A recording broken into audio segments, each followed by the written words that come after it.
sa pagpapalit ng taon, isinilang ang isang sanggol sa Pabella Hospital. Kabilang siya sa bagong henerasyon na tatawaging Generation Beta. Nasa frontline ng balitang yan si JC Cosico. 7 minuto bago ang pagpapalit ng taon kagabi ng dalhin sa delivery bed si Dr. Jose Fabella Memorial Hospital sa Maynila ang 27 anyos at first-time mom na si Lea May Razo. Makalipas ang ilang sandali,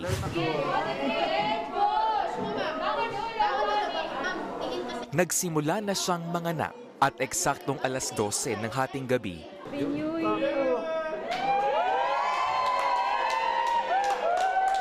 Isinilang niya ang healthy baby girl na si Alea Jade na unang New Year baby ng Fabella Hospital ngayong 2025.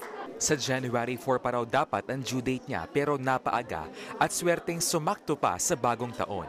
Super happy po. Hindi ko naman po na-expect na manganganak ako sa eksaktong 12. Siguro ganun po talaga. 2025 new blessing din. Labis rin ang tuwa ng midwife na si May na nagpaanak sa kanya. Ito rin kasi ang unang New Year baby na siya mismo ang nagpaanak. Sa unang-una po is ako po yung nag-catch. Lalong-lalo na po ngayon, end of the year ng 2024. Noong salubong 2024, may isang New Year baby na pinanganak dito sa Fabella. Swertihan o nagkakataon lang daw talaga na eksaktong sa pagpapalit ng taon nanganganak ang ilang mommies.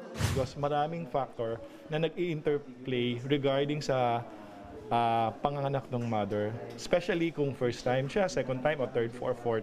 New Year babies, it means a new member of the family. Hope for our country and as well as the family.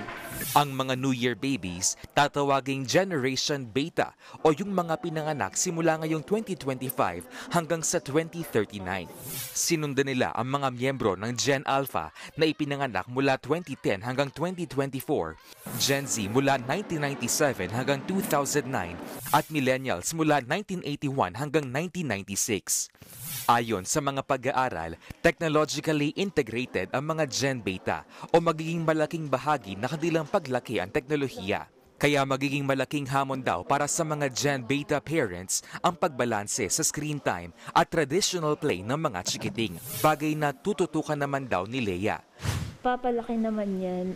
To limit na lang yung mga use ng gadgets hanggat hindi pa niya kaya intindihin. So, ayun lang, proper discipline kasi lahat naman ng sobra nakakasama. Noong bisperas naman ng bagong taon, 11 ang isinilang sa Fabella.